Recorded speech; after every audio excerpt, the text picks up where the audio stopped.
Hello दोस्तों, आज अपन पढ़ेंगे बैक्टीरियल सेल के चार मोस्ट इंपोर्टेंट और मोस्ट कंफ्यूजिंग जो टॉपिक है उनके बारे में पढ़ेंगे। सबसे पहला न्यूक्लियोइड, दूसरा है प्लाज्मिड, तीसरा है इपिसोम और चौथा है मीजोसोम। न्यूक्लियोइड देखो आप समझो, बैक्टीरियल सेल कैसी है, प्रोकैरियोटिक सेल है तो इसके अंदर न्यूक्लियर मेम्ब्रेन का अभाव होता है या न्यूक्लियर मेम्ब्रेन क्या होती है, एब्सेंट होती है, स्टोन प्रोटीन नहीं पाया जाता। तो बैक्टीरियल सेल का जो जेनेटिक मटेरियल होता है ना, वो साइटोप्लाज्म के अंदर क्या होता है, बिखरा हुआ रहता है, स्प्रेडिंग रहता है through out the cytoplasm, condense form में नहीं पाई जाता, तो उसको क्या बोलेंगे, न्यूक्लियोइड। और न्यूक्लियोइड का सामान्य अर्थ अगर आप एक शब्द में समझो तो न्यूक्लियोइड का अर्थ होता है न्यूक्लियस के समान।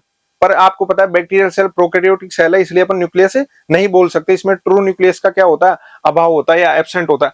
अगला आता है अपना प्लाज्मिड। प्लाज्मिड क्या होता है, एक्स्ट्रा क्रोमोसोम होता है विथ इन बैक्टीरियल सेल, ठीक है। और प्लाज्मिड का क्या काम है, प्लाज्मिड बैक्टीरियल सेल को एक्स्ट्रा फीचर प्रोवाइड करवाता है। एक्स्ट्रा फीचर कैसे, जैसे प्लाज्मिड होगा तो बैक्टीरियल सेल कैसी होगी, रेसिस्टेंस होगी अगेंस्ट एंटीबायोटिक, एंटीबायोटिक के प्रति क्या है, रेसिस्टेंस प्रोवाइड करवाता है प्लाज्मिड। अब देखो प्लाज्मिड क्या है, बैक्टीरियल सेल से इंडिपेंडेंट होता है और एक्स्ट्रा क्रोमोसोम होता है और सेल्फ रेप्लिकेटिंग होता है। रेप्लिकेशन के लिए मेन बैक्टीरियल क्रोमोसोम पर डिपेंड नहीं होता। अब अगला है अपना इपिसोम। इपिसोम क्या है, इपिसोम एक प्रकार का प्लाज्मिड है, लेकिन इसमें और इसमें अंतर क्या है, ये सेल्फ रेप्लिकेटिंग है, इंडिपेंडेंट होता है। लेकिन इपिसोम क्या होता है, इपिसोम जो मेन बैक्टीरियल क्रोमोसोम है इसके साथ इंटीग्रेटेड हो जाता है और रेप्लिकेशन किसके साथ करता है, मेन बैक्टीरियल क्रोमोसोम के साथ रेप्लिकेट करता है। अगला आता है अपना मीजोसोम।